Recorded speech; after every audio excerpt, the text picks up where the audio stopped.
Semana. Buenos días, señor presidente. Buenos días a todas y a todos.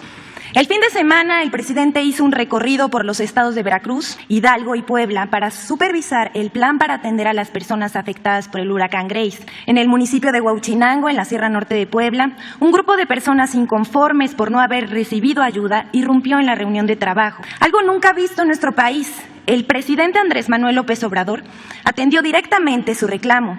Habló con ellos de frente y les explicó puntualmente que los apoyos a damnificados se harían sin intermediarios. Además, les informó que serían atendidos. Cuando les preguntó a los pobladores si querían que le dieran la ayuda a las organizaciones para que ellas las repartieran, respondieron al unísono que no. Y cuando les informó que serían atendidos por 2 secretarios, le aplaudieron. Sin embargo, muchos medios de comunicación solo resaltaron el hecho del portazo y hasta dijeron que el presidente fue abucheado. Los testimonios y los videos de esa reunión desmienten completamente estas versiones y notas que son absolutamente falsas. Son desinformación. En cambio, sí hubo medios que destacaron el hecho de que la protesta fue pacífica, que el gobierno optara por el diálogo, permitiendo la libre manifestación de ideas y el derecho a disentir. Este gobierno que encabeza nuestro presidente Andrés Manuel López Obrador respeta, promueve la libertad de expresión y de manifestación. Con su actitud, el presidente se ganó a la gente, a la protesta y a la que protestaba y a la que pudo mirarlo en los videos que circularon a través de las redes sociales. Bueno, ahora vamos a pasar a nuestra sección. La primera nota se llama Campaña de mentiras, ataques e interpretaciones mañosas sobre reforma eléctrica enviada por el presidente al Congreso de la Unión. El pasado viernes 1 de octubre, el presidente Andrés Manuel López Obrador envió al Poder Legislativo una reforma constitucional en materia eléctrica que beneficiará a todos los mexicanos, no solo a los consumidores, sino a los empresarios de todo el país.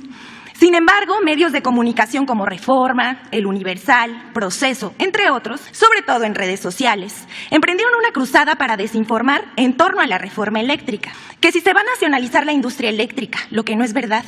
Que si le va a expropiar sus empresas a los privados, lo cual es falso. Y hasta montando una campaña de miedo que va a subir las tarifas eléctricas, que se va a afectar con las energías limpias, que se va a destruir el medio ambiente. Todo ello es más falso que los robots que replican las notas en redes sociales. Aquí vemos ejemplos. Reforma es el ejemplo ideal de cómo se tergiversa la propuesta del gobierno federal para desinformar. Usa los titulares de las notas para cambiar la idea de la información. Por ejemplo, en la nota de la página 6 de esa edición que vemos aquí en la pantalla, del pasado sábado 2 de octubre, publican: Reviven monopolio. Señala que la Comisión Federal de Electricidad volverá a ser el monopolio público de la generación, conducción, distribución y abasto de la energía eléctrica. Monopolio es una de las palabras que más se repitió, pero vamos a ver qué dice el diccionario. Monopolio, concesión otorgada por la autoridad competente a una empresa para que ésta aproveche con carácter exclusivo alguna industria o comercio. Ejercicio exclusivo de una actividad con el dominio o influencia consiguientes. En realidad, no hay ningún monopolio. La iniciativa del presidente respeta el estado actual del mercado eléctrico en que 54% de la electricidad es producida por la Comisión Federal de Electricidad y el 46% por las empresas privadas. Otra nota del Reforma titulada Plantean controlar las empresas privadas, dando la impresión de que la comisión va a intervenir a las empresas cuando en realidad se propone que la comisión asuma el control del sector eléctrico, pero las empresas podrán generar y vender energía, solo que cambiarían las reglas que hoy solo favorecen a las empresas privadas. Por ejemplo, las reglas actuales privilegian la compra de energía a empresas privadas y precios elevadísimos, dejando a las generadoras de la Comisión Federal de Electricidad en segundo lugar, que además tiene que subsidiar los costos no pagados por los privados. Aquí vemos las reacciones de ciertos sectores que tuvieron mucho eco en los medios, como por ejemplo El Financiero, aquí lo vemos en la pantalla, dice que la Comisión Federal de Electricidad no puede producir el 54% de la electricidad. Aclaramos que la capacidad actual de la Comisión Federal de Electricidad es justamente 54% de la electricidad que se consume en México. Sin embargo, las reglas de la reforma energética de 2013 la obligan solo a distribuir el 38%, dejando a los privados el 62%. Además,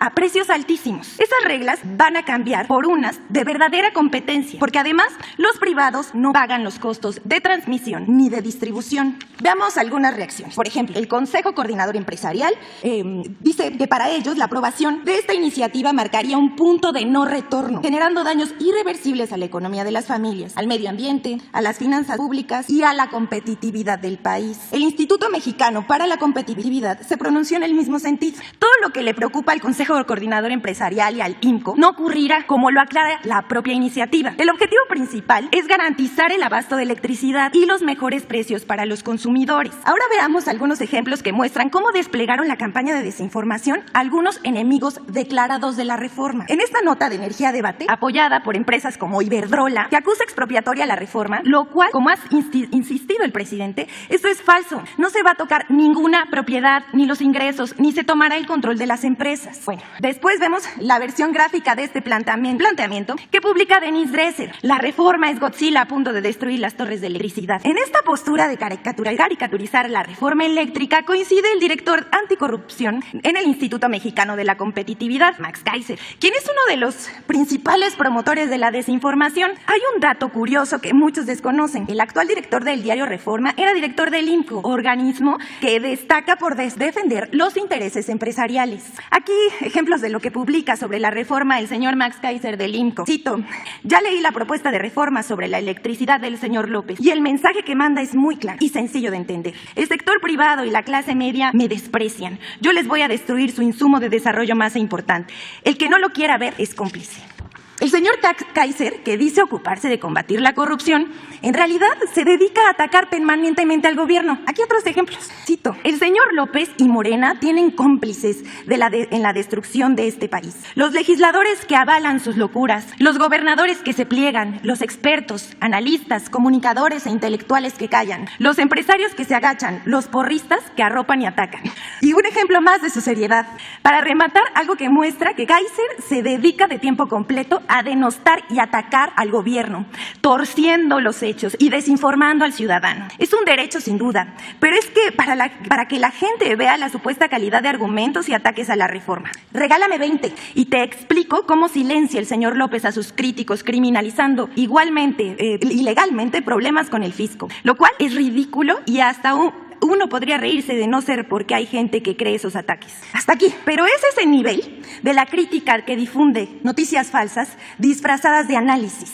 La siguiente, por favor. La mentira deliberada que se da como un hecho sin desparpajo. Si no fuera porque es una falsedad que ha circulado mucho, no la pondríamos. Con motivo de la gira del presidente por la Ciudad de México la semana pasada, circuló un ataque burdo al mandatario con una mentira muy evidente, pero que se difundió mucho. Que el presidente llegó al acto en un automóvil Jetta, pero que supuestamente no viajaba en ese auto, sino en una camioneta. Pero eso es totalmente falso.